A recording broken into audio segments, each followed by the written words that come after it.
We wanted to thank the presenting sponsor of the Deal in the Cards podcast, 314 Sports Cards and Collectibles. They're located at 9640 Olive Boulevard in Olivet and open 10 to 5 Monday through Friday and 9 to 4 on Saturdays. They buy, sell, and trade all sports cards and Pokemon cards and have the newest selections of packs, boxes, and single cards of local players and stars from around the league. We can't wait for you to check them out and let them know we sent you.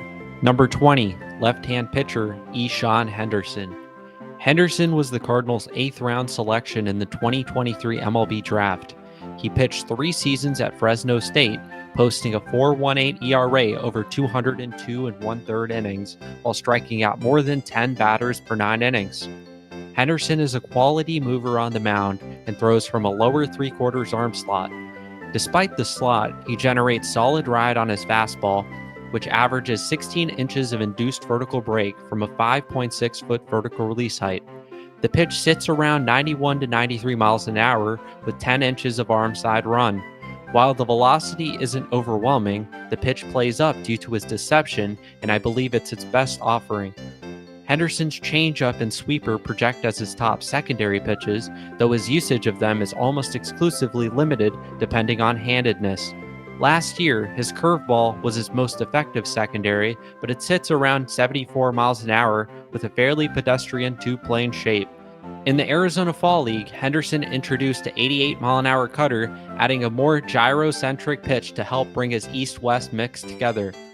Henderson's deception and diverse arsenal found success in the Florida State League, but whether his pure stuff will hold up at the upper levels remains to be seen. I believe he has more intriguing traits than some of the other pitching prospects in the organization who fit a similar mold.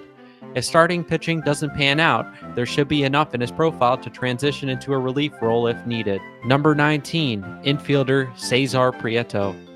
Prieto signed with the Orioles in 2022 and immediately became one of the most impressive contact hitters in minor league baseball. He was sent to the Cardinals in the Jack Flaherty trade, which also included Zack Showalter and Drew Rom. Prieto's bat-to-ball skills are his clear signature trait. In 2024, he posted a 95% in-zone contact rate and an 85% overall contact rate. He pairs his elite contact ability with an ultra-aggressive approach, registering a 44% chase rate last season. Prieto's approach certainly raises some red flags, but I'm still a believer in his offensive game. In 2024, he added some power, boosting his barrel rate on aerial batted ball events from 3.5% to 8.5%, which helped him gain 44 ISO points from the previous year. Defensively, he's a fringe average defender at second and third base, and I wouldn't anticipate him playing anywhere else. He posts slightly above average sprint speed times, though his home to first times are closer to average for a left-handed hitter. I wouldn't expect Prieto to carve out a steady MLB infield role, but I do think there's enough in his profile to be a utility infield option off the bench, with second base and third base versatility and strong contact skills to boot. Number 18, right-hand pitcher Brian Holiday. The Cardinals selected Holiday in the 3rd round of the 2024 MLB Draft. A Tampa native, he began his college career close to home, pitching at Florida Southwestern State Junior College as a freshman before transferring to Central Florida Junior College, where he won a national championship in his sophomore season. He then made the big jump to Division I baseball with Oklahoma State, where he became one of the most durable and productive pitchers in college baseball. Holiday displayed elite control, walking just 19 batters over 113 innings, and consistently worked deep into games, pitching at least 6 innings in all but one of his starts. Despite lacking the size you typically see out of starting pitchers, Holiday is an athletic mover on the mound and repeats his mechanics well. His arsenal is headlined by an 82-mile-an-hour gyro slider that produced whiff and chase rates north of 40% in his junior season. His 92-mile-an-hour four-seamer generates solid ride from a lower launch and plays well at the top of the zone. He also features a big downer curveball at around 76 miles an hour and a changeup that will likely need some refinement in pro ball. Holiday is an advanced strike thrower with impressive durability, and his ultimate ceiling will depend on how much the Cardinals player development staff can unlock more velocity and stuff. While he may not have an overpowering arsenal, his ability to throw strikes and eat innings gives him a strong foundation to build upon. Number 17, right-hand pitcher Zack Showalter.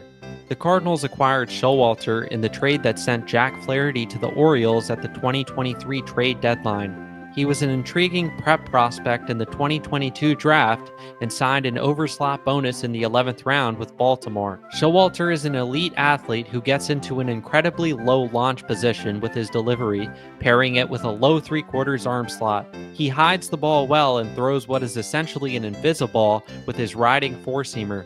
The pitch generates over 14 inches of induced vertical break from a 4.6-foot vertical release height and sits around 91 miles an hour. Despite sitting in the low 90s, I still believe it's the best fastball in the Cardinals minor league system. Outside of the heater, the rest of the arsenal remains a question.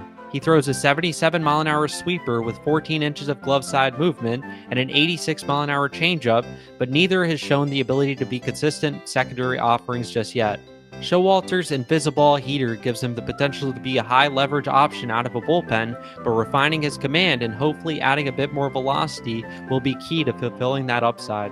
Number 16, right-hand pitcher Luis Gastelum. The Cardinals signed Gastelum as a minor league free agent out of Mexico in 2023. He wasn't on my radar prior to the 2024 season, but quickly climbed my rankings and became one of my favorite pitchers to watch in the organization. Gastelum possesses one of the best changeups in all of minor league baseball. The pitch has an outlier movement profile, generating -2 inches of induced vertical break and 15 inches of arm side run. He relies on it close to 50% of the time and commands it at an elite level.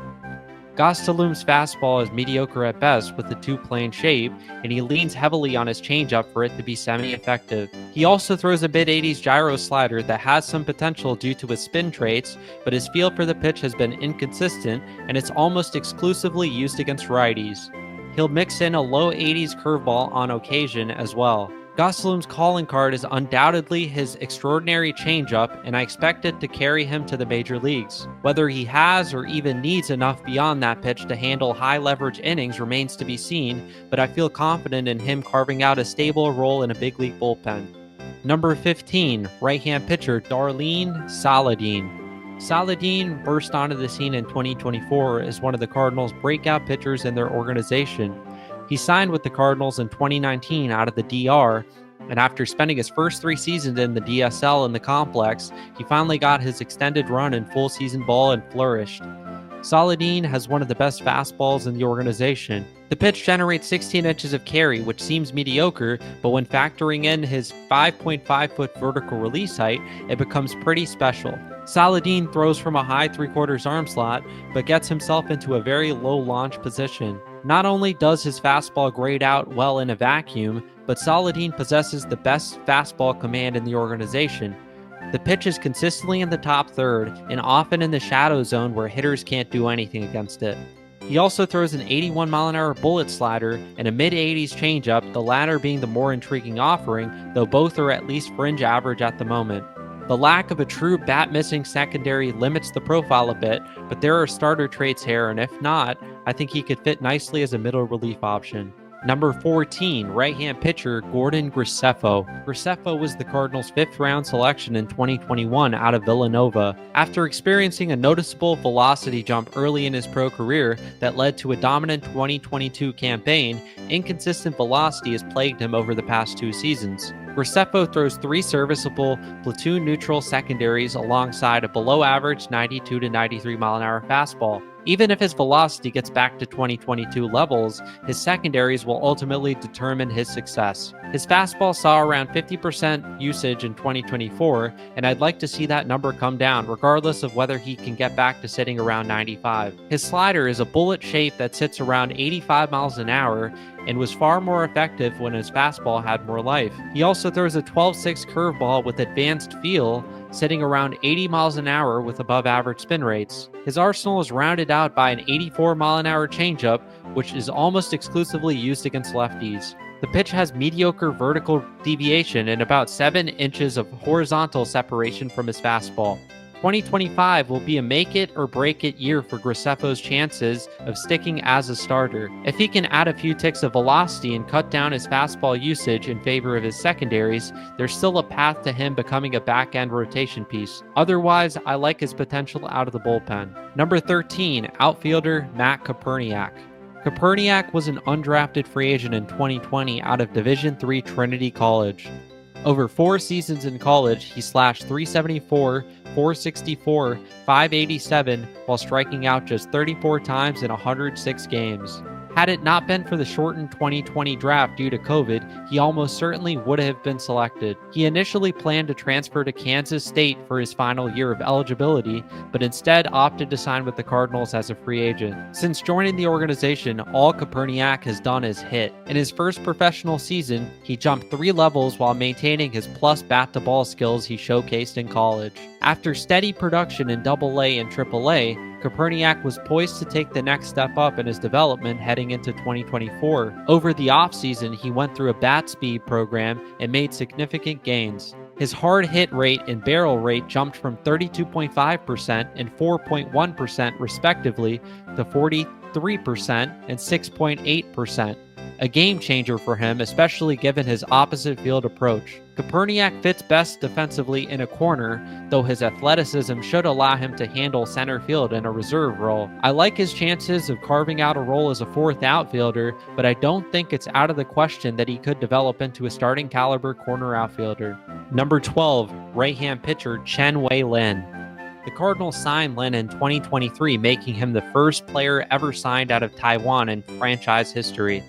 He spent his 2022 and 2023 summers showcasing his ability to MLB scouts in the Northwoods and MLB draft leagues. Lin displayed impressive raw stuff, headlined by a mid-90s fastball, but his mechanics were all over the place, leading to major issues with consistently throwing strikes. Those struggles carried over into pro ball in his brief taste of the Florida State League in 2023. Lin broke out in a major way in 2024, posting a 2.79 ERA over 116 innings and showing much improved mechanics, leading to a walk rate of just 7.8%. Though his fastball has a suboptimal shape with only 14 inches of induced vertical break from a 6-foot vertical release height, it averages 96 miles an hour, tops out at 101, and features over 16 inches of arm side run. His best secondary offering is an 88 mile an hour changeup with similar arm side movement to his fastball, but with 7 inches of vertical separation. He also mixes in a mid-80s gyro slider, which is his go-to secondary against righties and played well in the FSL, though it lacks true glove side action and quality spin traits. Lin also added a high 80s splitter last year,